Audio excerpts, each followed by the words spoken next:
Hi, this is Jillian York, And this is Katherine Maher. and this is Interrobang. We're So, sorry we've been on hiatus. Oh, sorry. no, go ahead.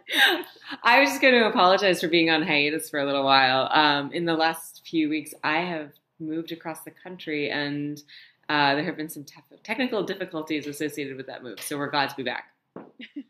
Yes, happy to be back. So we wanted to kick off with a kind of a funny story that I think there's actually plenty for us to debate, as we found earlier this evening. So a friend of ours and a blogger, Ilyas Mahana, wrote this great post for the New Yorker, where he talked about translating Frozen, that's the Disney film, for those of you who've been living under a rock, into Arabic. And so I think the history that people should know here is, well, actually, maybe we should go back and explain dialects for those who are not aware. Basically, when it comes to Arabic, the differences ranging from Morocco on the far western tip to, Catherine, what is the far eastern, the easternmost Arabic-speaking country? I'm not even sure. Mauritania? Oh, easternmost, excuse me. Easternmost. Oman? Okay, Oman. Let's just say and you're probably right about Mauritania being the westernmost. Anyway, I always think of it as Morocco. Anyway, from one country to another on those far ends, the dialects range dramatically. Now, there is modern standard Arabic or Fusha, and that is what is learned in schools, and what is, in print media. But when it comes to film, just about everybody is used to, at this point, Egyptian Arabic, because I lived in Morocco for a while, and that was what people were accustomed to with film, because it was where all the films came from at the time, and, have kind of historically. So with that knowledge, and actually, yes, Jillian, one of my favorite. No, it's fine. One of my favorite sayings is the saying of. Oh, actually, I guess it's not really relevant. I'm sorry. I was going to say it's Baghdad writes, Beirut publishes, and Cairo reads. But I think it gives sort of an indication of the fact that historically you've had certain parts of the Arab world that have taken on various different roles within sort of the media that was published across the region, because it is a 350 million person common linguistic market. And so it just sort of gives an indication that there's always been sort of various different elements that have dominated, or dialects that have dominated at different times. Yeah, no, I think that's a great point. It does. It illustrates exactly the issue here. So the issue, although not the Egyptian dominance, and I'm sorry about that. It's okay. We're just weaving it in. So the issue at hand in this piece is actually really kind of funny, and we'll explain why in just a minute.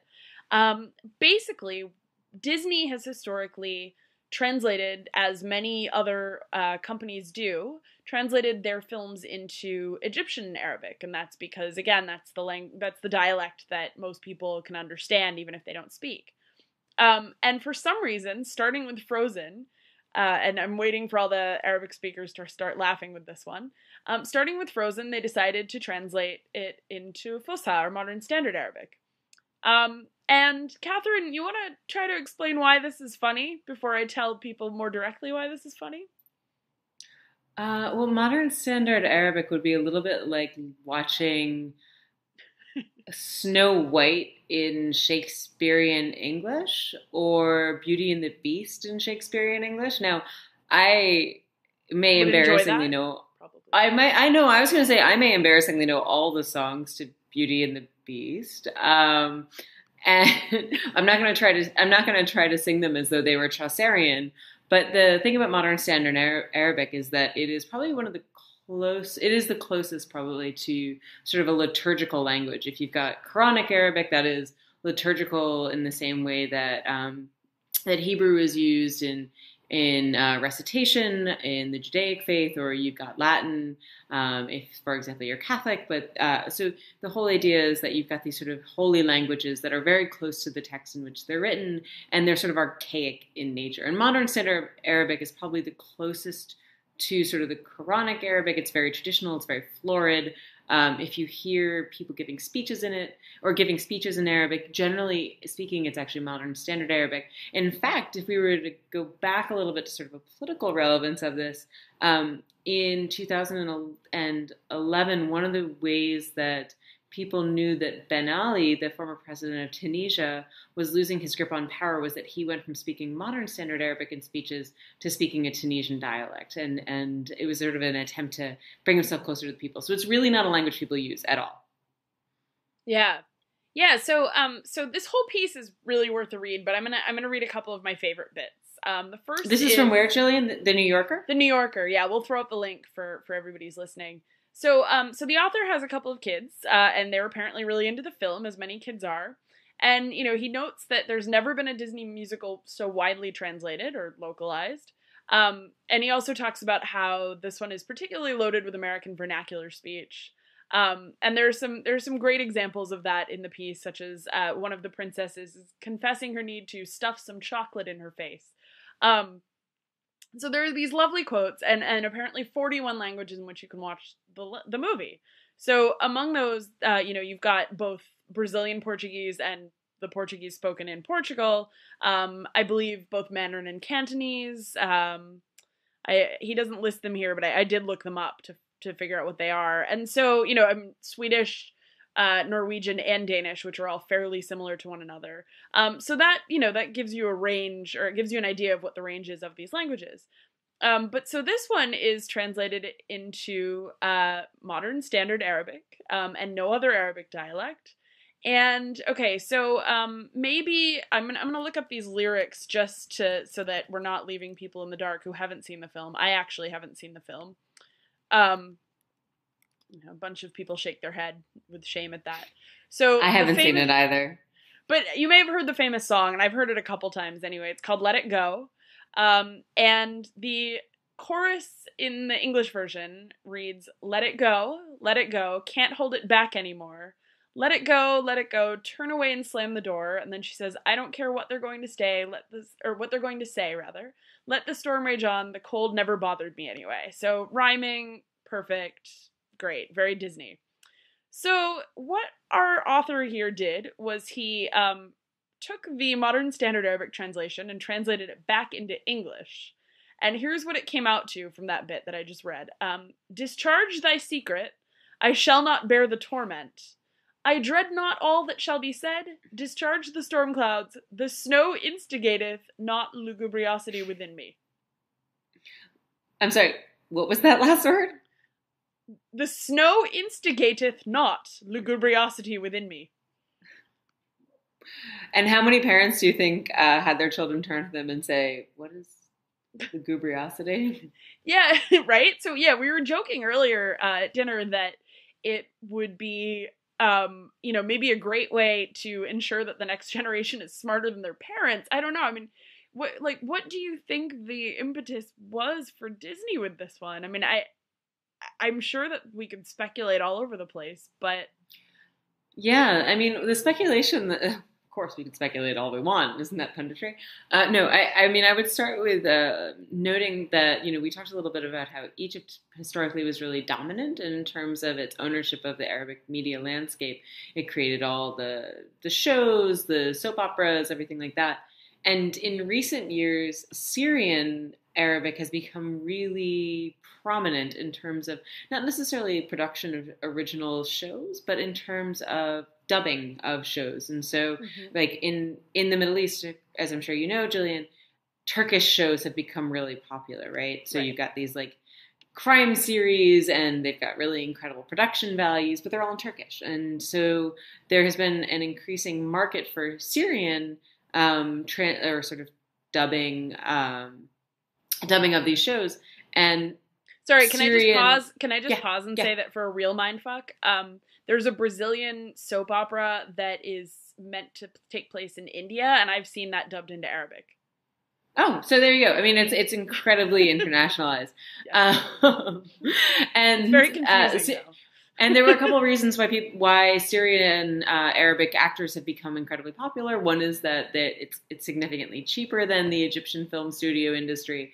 But part of it is also that they speak a very sort of there's a fluency to their Arabic that's a little bit different. It's less dialectic. It's closer to modern standard. And so what I've been wondering is whether we're not witnessing a change in the Arabic media environment altogether, which is a movement away from Egyptian Arabic as the sort of dominant media language. And I have to wonder if that's tied in part to the Egyptian film industry and sort of its, the circumstances that we've seen over the past 3 years, and maybe perhaps the erosion of the Egyptian film industry's dominance.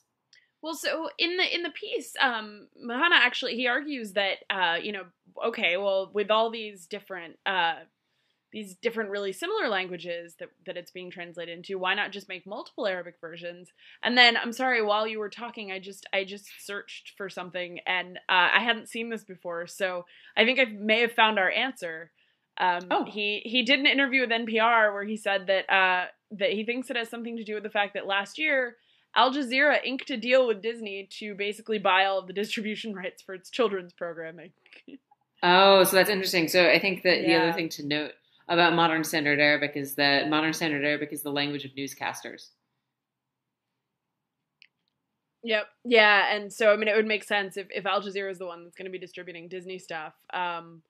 Actually, apparently... I mean, would that really make sense? There's more here. No, check this out. If you go on the website of Al Jazeera's children's channel, you'll find a policy document that says that all of its content will be in what they call classical Arabic. So, I mean, why do you think Al Jazeera would have an incentive to produce programming in classical Arabic, Jillian, instead of a dialect, which everyone speaks? Yeah, so I guess that's the real question. I mean, it seems as though that might have something to do... I mean, so, Al Jazeera went through this process that everybody refers to. I don't know if this is an official reference or not, but everybody refers to as the Qatarization of Al Jazeera, where a lot of their... I'm sorry, I couldn't hear. Was that Qatarization? Yeah, the Qatarization. And so nobody thinks that I'm saying Qatarization. I'm literally saying the country Qatarization. So this was a process over the past few years where a lot of the higher management are now Qatari instead of foreign, as many of them had been in the past. And so, this could be a religious-based decision. I'm really not sure. A religious-based decision because the language is so much closer to the language of the Quran. Yeah, I mean, if they're calling it classical Arabic, in their text, perhaps. But I'm honestly not sure. So I'd be really interested. Do you know, in terms of how much this is affecting distribution across the Middle East and like the popularity of the movie itself, in terms of like, are children going to see it? Do we know anything about distribution?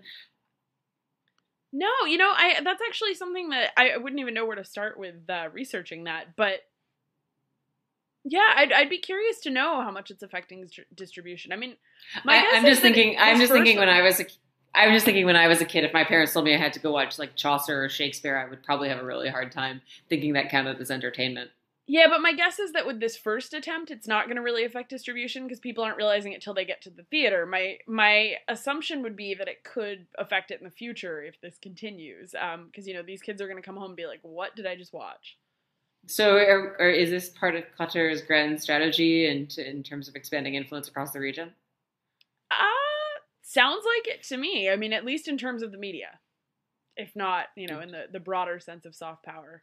Hilariously, Jezebel also covered this, but I like their headline. It says, Disney made a weird choice when dubbing Frozen into Arabic, apparently.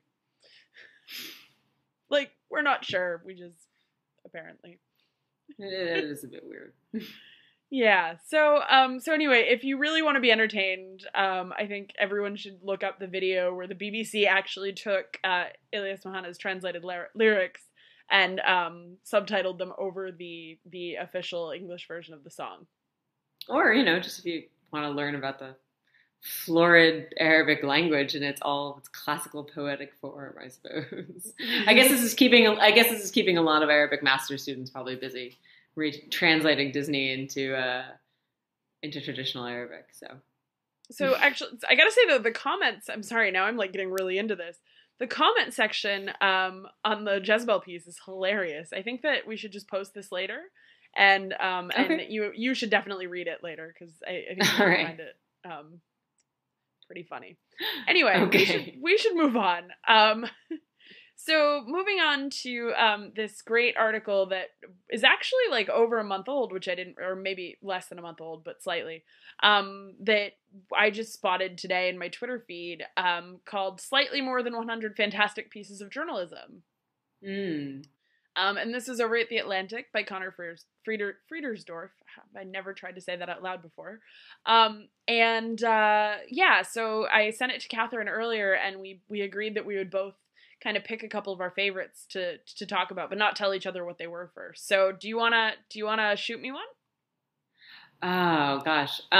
So I don't know that Did I put you on the spot there? you did put me on the spot a little bit. And in fact, there's so many of them that I wanted to open that I've actually more or less crashed the browser that I had them open in. So I have to apologize. Maybe you can start up while I try to restore that. Okay. So let's see. Where do I want to stand? So I think where do I want to stand? Where do I want to start? It's late here. So the first one that I picked was mainly because of the title, but I have to admit that I haven't read the entire thing, but I can see how it ended up on the list just based on the way in which it's written. So this is Dear Leader Dreams of Sushi. It was a GQ piece. It's about a sushi chef from Japan who actually managed to become the dear leader, and in this case, Kim Jong-il, of course, become his chef and apparently also his court jester, as the article refers to him. And so there's, I hadn't known about this guy before, but there were apparently some WikiLeaks cables that referenced him being the Japanese intelligence community's greatest asset on the Kim family. So, like I said, I did not totally get to the end on this one, but kind of a fascinating thing. And I'm just going to kind of branch off from this while you're working on getting those tabs back open and say that, in the header, it of course, as usual, and I feel like as somebody who reads a lot about the Middle East, I'm quite sensitive to stereotypes about how, sorry, I'm really tongue-tied tonight. Writing stereotypes. And so this one starts with North Korea is a mythically strange land, which just made me kind of roll my eyes a little bit. Although in this case, it's actually true. But it reminded me of a book that I read last year, which I just want to recommend to everybody, because I really, who of us knows anything about North Korea beyond what's reported? And even then, it seems, especially in the past year, that some of that turns out to be quite untrue at times. So there's this fantastic book by Barbara Demick, and I'm trying to think of what it's called. Do you have those tabs open yet? I do. All right. Nothing to Envy, Ordinary Lives in North Korea. And so that gave me, it basically, the author managed to meet with a number of people after they'd defected to either China or South Korea, some of whom had been back and forth, and she managed to really kind of get their entire life stories down on paper. It's a fascinating book. And so I feel bad that I didn't finish reading the article, but it is beautifully written. I will give it that. So what's your first one? Well, the one that actually initially drew my eye was something called the Kodachrome Eden, which was published in spring 2013 in the American Scholar, and it's a retrospective of National Geographic. Now, National Geographic has come under fire for all sorts of reasons over time. It's been around for 188 years, it's been around since 1888. That is not the same thing. And it has been the subject of literally dozens, if not hundreds, of pieces that have been written by, as dissertations by PhD candidates, as master's theses, mostly around sort of like the issue of representation of cultures other than American cultures. And this is the first piece that I've ever seen that has turned the lens inward on Sorry, that was an unintended pun. Oh. Turn the lens inward on the way that National Geographic covers the United States. And what it really sort of talks about, it calls it the Kodachrome Eden, and it talks about sort of the wide-eyed nature of correspondence within the United States and the way that they took that same lens that had historically othered other cultures, which is to say, had looked at other cultures as sort of these primitive environments, and then applied it to pockets of the United States that had perhaps not been discovered by National Geographic readers. Oh, wow. Yeah, it talks a little bit about sort of the naivete of the National Geographic correspondent, the mission with which they felt the need to sort of document and anthropologize American society, and how when it was initially started, American society was in many ways, because of a lack of communications technology, actually still quite distinct and full of pockets of sort of unique cultures. But one of the things that sort of the reason it caught my eye was when it talked about the Kodachrome Eden. It talked about the oversaturation and sort of clever framing that National Geographic photographers used to document these identities and to document these parts of the country people did not necessarily or were not necessarily familiar with. And to be honest, it reminded me a little bit of Instagram. Huh. So what it made me think of is the fact that if you are looking to tell a compelling story and telling a compelling story about an area that is actually so routine that routine in the sense of perhaps it's around the corner, it's in Appalachia, it's in some of the more rural byways of Nevada, one of the best ways to do that is to pump up the otherness of that, and pumping up the otherness of that can be something like oversaturating the amount of light exposure in the sky, which is quite similar to the way that, there's some of the trends that we've seen in photography or everyday photography, the way that people have started to use apps and other things to add heightened drama to their day-to-day existence. And I just thought that that's a really interesting sort of way that the American landscape has been democratized through modern technology and Silicon Valley apps. More than 120, math on the fly. 114 years. 114 years after the founding. Is that right? 124 years. You just keep doing math over there. I'm not going to help. I'm not actually doing math. If I was doing math, I'd get it right. Nice. 124. Okay. 126. 126. We're going to get a call from National Geographic, aren't we? Probably. Okay. I think so. What about you? What was the next one that caught your eye? So I'm definitely going to have to read that one. So the next one is not one, but a kind of chunk of articles, because I started to notice a little pattern in that it appears that Connor reads everything that Eli Saslow writes about food stamps for the Washington Post. So there were 3 different articles in there. And one of them in particular caught my eye because, well, actually 2 of them. Mainly because of his short description. So each of these articles that he lists has a short description next to it. And the first one, let me see if I can find it.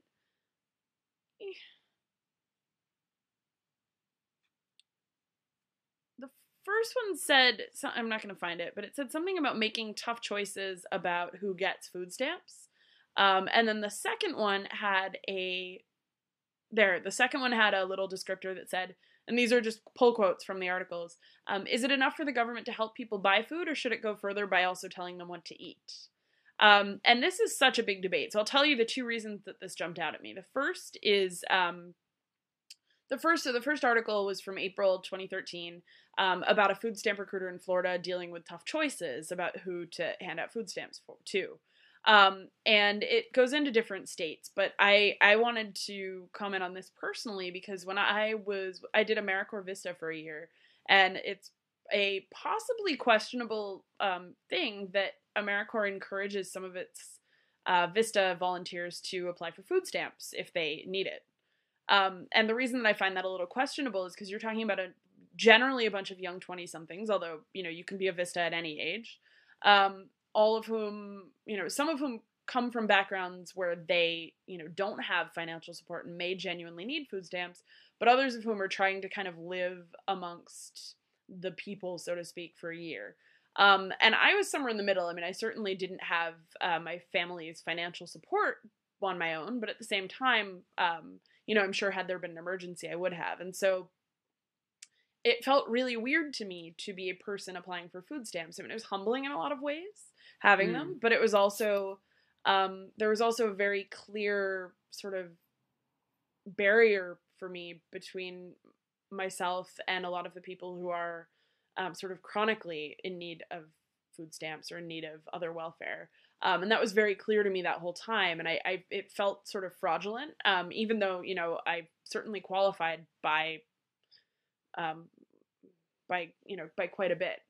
And so, so this article doesn't deal with that so much, but just dealing with, kind of quotas and how much help there is on offer. And then, so the second question actually, I think is not question, but the second article is the one that really kind of speaks to something that I find particularly obnoxious about, something that I find particularly obnoxious, and that The Onion actually did a great article about a few weeks ago that was like, suburban mom knows what's best for you to eat. And, it's a great, funny Onion satire about a woman grocery shopping who's telling everyone else what to put in their carts, which, you do hear people going on and on and saying, like, oh, well, if you're on food stamps, you shouldn't be buying soda, or you shouldn't be buying this. And so, I don't have any incredible insight to add to that, except this article, I think, really kind of just digs into that in a way that I really appreciated. Captures perhaps some of the challenges of living in maybe a food desert without access to actual healthy food, or does it get into that at all?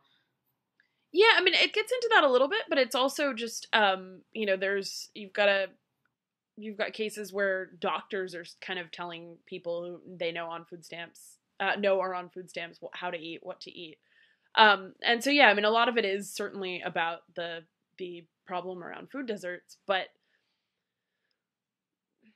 I mean, really, it's just asking the question if governments should be in the position of telling adults what to eat, as we know that many have been. New York State. Were you the one that told me that a few days ago about what's the number of ounces in the soda? Not ban, but limitation. Oh yeah, there's a ban in New York State on sort of what we would consider jumbos. So jumbo sodas, and so the sort of things that you would see as like the extra large in a movie theater, or perhaps a giant Slurpee at a 7-Eleven, something like that. You can't buy soda at that size anymore. It's functionally what it works out to is just a little less than those double-liter bottles that you would buy perhaps for a pizza party or something. All right. Yeah. So in this piece, they refer to that. They refer to Minnesota wanting to ban candy, South Carolina wanting to roll out chocolates and cake in terms of what people can buy with food stamps. And so you've got somebody writing a bill to a Texas representative writing a bill attempting to limit, the amount of sugar, the amount of caffeine, the type of marketing in what people can purchase with food stamps. And I have a real problem with that.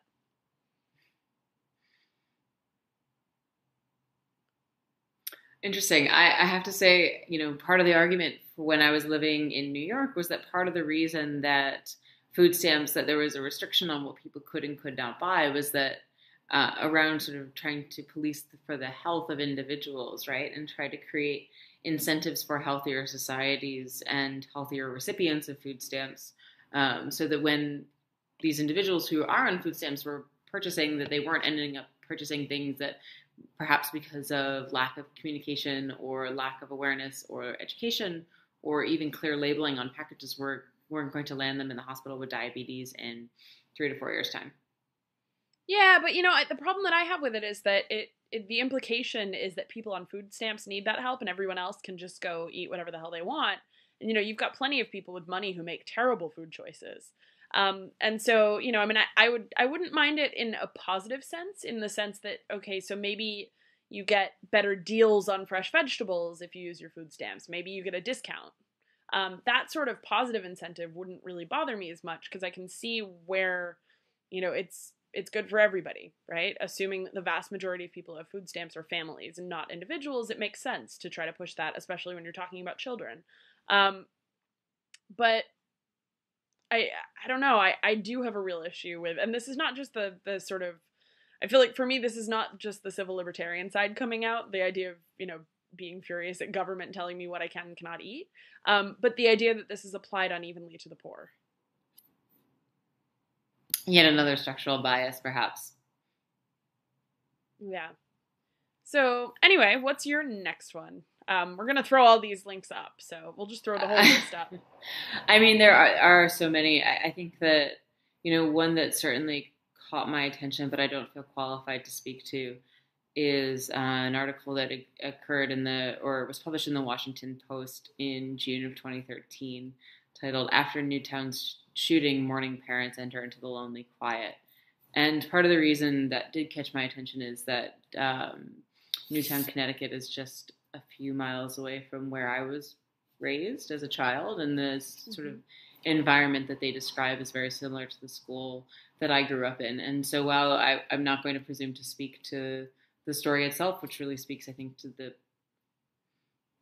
it speaks to the experience that those parents had once I think the media moved forward, and their narratives and their stories were sort of subsumed into a broader national conversation where they didn't necessarily see their experience represented, I would certainly recommend reading it.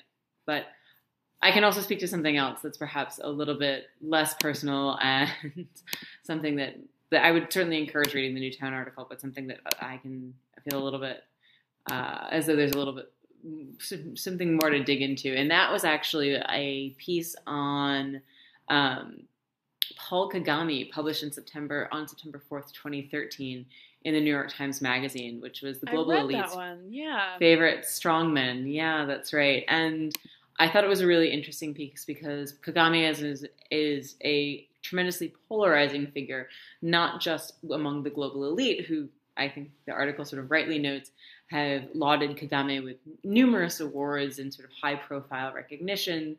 He's taken the stage at places like the Clinton Global Initiative.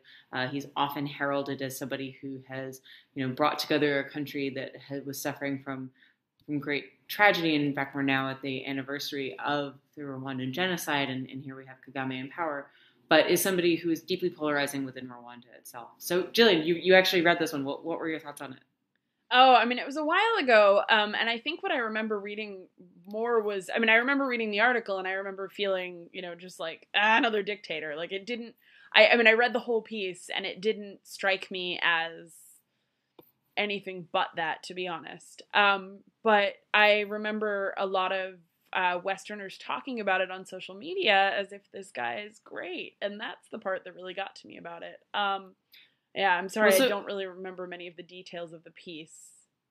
Well, so I think some of the things that people would point to are things like the fact that under Kagame, and this is cited in the second or third paragraph of the article, child mortality, the rate at which children die after childbirth, is decreased by 70%.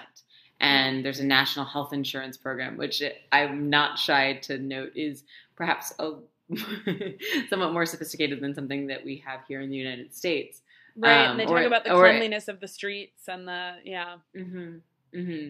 and how Rwanda is sort of truly a model, but not just in terms of overall human development, but in terms of being a place in which consolidation of power has allowed for people to sort of move forward with their lives. So, I mean, the dictator argument is interesting.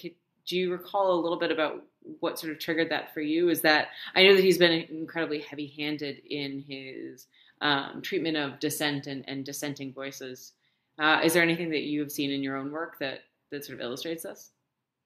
No, I read it probably literally a year ago, so I'm sorry. Well, no, it's fine. Actually, for me, Kagame, and I hate to bring up Tunisia again, but he reminds me a little bit of Tunisia's former president, Ben Ali, in the sense that he's done incredible things with regards to the sort of human development indicators of the country, but at the same time has consolidated power in a way that is incredibly fragile at this point, centralized under this one individual. And so, Kagame is now going into, I think it is, I would have to take another look and I apologize, but it is one of he's on his third or fourth term as president. He's been in office since 2000. Since 2000. Yeah. Right. And so, the sort of centralization of that gets to the point where it sort of becomes embarrassingly close to some of that region's longer-lived rulers and shall we say, dictators, authoritarian rulers over time. And yet the Western global elite have, or certainly the Western elite in the United States, have gotten to a point where, this is a model partner for funding, for partnerships, for foreign aid. And one of the things that I find interesting, and I'll shut up after a second, is that this is the sort of relationship that we usually lavish on individuals that hold sort of a key security role within the foreign policy balance. And Kagame, while he does hold a very central role within sort of the Great Lakes region of Africa, which includes Congo, or DRC rather, is somebody who has been known to actually foster destabilization as opposed to use his incredible power to consolidate for security. And we have historically, as the United States, embraced those who consolidate for security rather than send their forces into regions of insecurity on sort of jaunts, which I know is something that Kagame has certainly done. And we can talk about that more at another time. But I just think that is an interesting contradiction that is rarely repeated elsewhere. Yeah, I mean, one thing that really struck me, I was just, while you were saying that, I looked up the how long he'd been in office, but he's only 56 years old. Yeah, he's quite young. That's quite incredible. Well, yeah. Yeah, I mean, I clearly don't. You know so much more about Africa than I do that I'm sitting here going like, Oh no, he was a young leader of the forces that retook Rwanda after the genocide, and quite a dashing, charismatic figure. And so, what I find interesting is just that we have embraced somebody who has proven to be very valuable from a sort of development security standpoint, as opposed to a sort of traditional security standpoint, which tends to be sort of kinetic security. Because in reality, I think that some people would argue, from the people who watch this part of the world, that Kagame's exploits and excursions have made that part of the world less stable rather than more so. So, but yeah, what else? We cut off some of our military aid to Rwanda in 2012. Is that right? That's right. Yeah, and so I don't remember the specific, but gosh, if I recall, it had something to do. Wait, God, let me see if anywhere close to right on this one, Catherine. I hope it had something to do with Rwanda supporting a rebel movement elsewhere. I think that's right, Jillian. So I mean, we're both like. I don't want to get too far into it, but it sounds as though, from what you're describing, we're talking about perhaps the reduction of military assistance under the Leahy Law. Is that possible? I think I can I can't see you, but I can practically imagine your fingers flying on Google right now. No, I'm not, because I no, that was literally just bits that I remembered, but yeah, that's all I got. Okay, I'm gonna move on to maybe the best titled article, and like when I clicked on it, I was thinking, okay, this like nah. But this is actually an incredibly comprehensive piece, and also possibly the third piece on the Owl that I've read that's about shit. So I don't know what they're really into. I'm sorry, I said did shit. You say shit? Poop. As in human feces? Yes, as in human feces. And hilariously, the URL is just like the end of the URL is shit. So, but this is actually not the first piece I've read on this site about shit. And I don't know what their obsession is, but this piece is really, if you can, if you don't have a weak stomach, I mean, it's not horrible, but it's a really good and comprehensive piece. It's called, hilariously, Why is America Turning to Shit? But what the author is referring to is an eco-naturalist movement that believes that we need to get closer to our bodily functions. I don't believe that personally. But so the author... So what did you find compelling about this piece? Well, I'll tell you. Okay, so the author, about 6 paragraphs in, mentions that she's from India. And then, of course, says the thing that I would have said anyway had she not said it, which is scan any website about traveling in India, and the subcontinent's lack of toilets and sometimes even basic sewage systems is one of the most frequently discussed topics. And so she goes through this and talks about what she calls the war on toilets, which I did not realize was the thing that was happening. But then talks about the movement toward natural diapers. Then gets into the fact of, and I'm not actually, it's a really long piece, so I've lost the percentage, but the percentage of the world's population that actually has access to clean toilets, which is what the other piece on the All that I recently read about shit was about this man who calls himself Toilet Man and travels all over the world trying to get everyone to have safe toilets. Is he a member of the WTO, Jillian? The World Toilet Organization? I think he might be the founder of it. Then he's based in Singapore. He's actually a really incredibly impressive individual. Yes. Oh my god, he's just amazing, and he just talks about shit like it just ain't no thing, and he says shit, and that's the thing that I find really fascinating about this piece and Toilet Man is that they're both just like, yep, shit, we're just gonna call it that. That's what it is. Which I know she I'm not sure if this woman is a native English speaker, but that guy's definitely not. And nonetheless, this is the word that they've both chosen. And it's kind of good because I feel like there's a lot of cutesy language that we use in our childhoods Like there's a toilet at a bar near my office where, you know, the dual flush, the light flush, heavy flush system that is popular in Europe. So this this bar has those toilets installed, which is great. Except it's apparent that most Americans have never seen them before because the bar felt the need to write on the handles number 1 and number 2. So, anyway, you keep going through this, and it goes through, I mean, this woman, this is basically the history of shit. That's what this piece is. She talks about how, historically, the removal of excrement happened in cities, how it's transformed the landscape of cities, which I can say being from near Boston, Charles River. And 2.6 billion out of the 7 billion of the world's population don't have access to modern sanitation. There's a section called the sexual politics of shit, which I just recommend you all skip. Probably the one after that too, but the whole piece is just incredible. And so there's one little paragraph that I'm just going to read. It doesn't actually have that word in it. But this is just, the writing is wonderful. The piece, if you're curious enough, is wonderful. And so this paragraph, she says, she's talking about the U.S. and how, how pollution is happening. She says, measures like cloth napkins or diaperless child raising or composting toilets fail to take into account the structural elements at play. The problem is not that people are using flush toilets. The problem is that we exist in a system that willfully exploits particular people and environments, compelling them to move to areas of high concentration. The resulting problems are compounded by systemic economic exploitation, which refuses to allow specific groups of people access to the basics of life. Those basics include flush toilets and basic sanitation. It's a fantastic piece, to be perfectly honest. It sounds really interesting. If I recall correctly, one of the places where this sort of engineering of shit came in one of the most significant breakthroughs in the engineering of shit was pinpointing the outbreak of cholera and the the causes of cholera in London.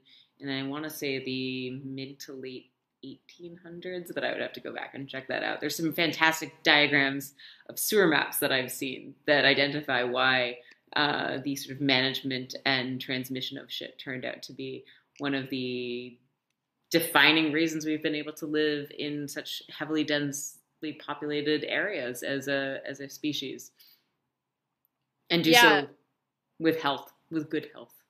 So certainly in the global north. No, there's bits about New York in there about the cholera epidemic, but then also Chicago apparently reversed an entire river.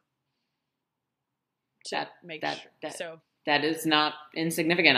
Not so much on shit, but I did see that I think it was Portland had to drain an entire reservoir because someone pissed in it. So okay, anyway, they didn't have to. They didn't have to. They did that for public. Oh, that one really pissed me off. Pun intended. Ha ha. But moving on. I see that.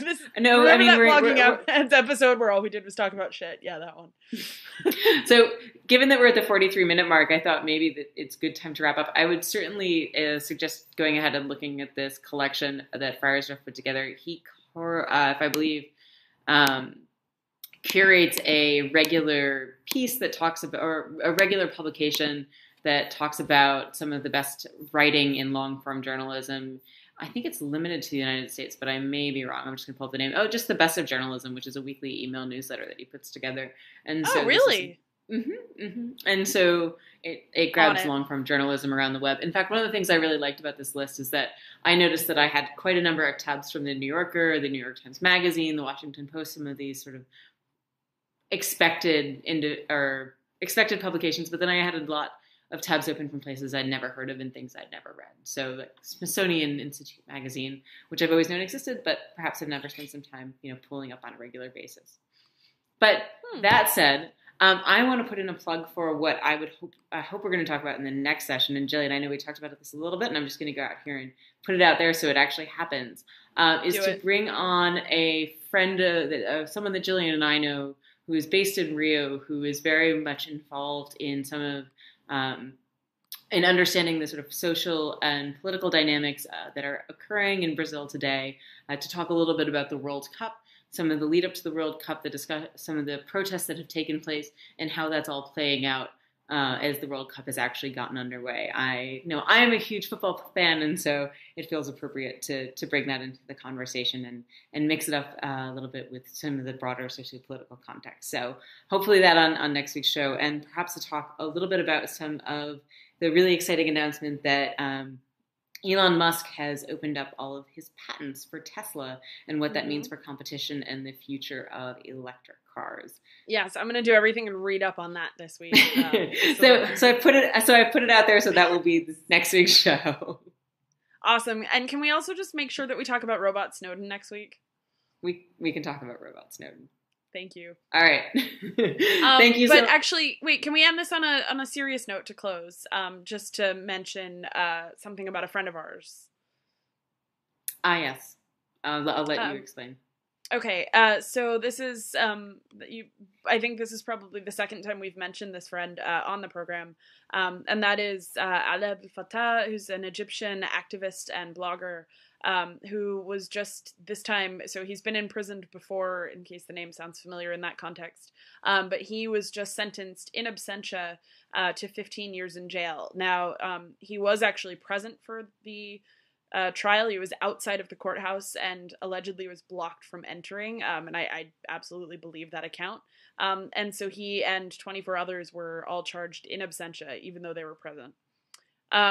So we are... I mean, I guess if you want to follow news from this, we're working on a lot of different things, none of which I feel like are ready for announcing here. But if you want to follow the different writing and the different actions that are happening, there's a hashtag that's Friale. It's hashtag FREEALAA. And please, any support that you can give would be helpful. I would love to say that gives us a jumping off point to talk about what's going on in Egypt right now, but Jillian and I saw each other earlier tonight along with a friend from Egypt, and we all agreed that it's anybody's guess at the moment. But I will say that one of the, in one of the articles in Reuters that covered that, they referred to him as an anti-Sisi activist, and more appropriately, the correction that I saw in one of the comments was that this is somebody who was an anti-Mubarak activist, an anti-SCAF activist, an anti-Morsi activist, and most recently, an anti-Sisi activist. So somebody who's more... somebody whose moral compass is deserving of your attention. So. Absolutely. Someone who hates abuse of power, which is something that Egypt has seen quite a bit of over the past decade. Yeah. Or decades, or few years, or however you want to... Long time. Anyway, so it's late here, so we're going to close with that. And as Katherine said, lots of exciting stuff next time. Yeah. Thanks so much. Thanks. Bye.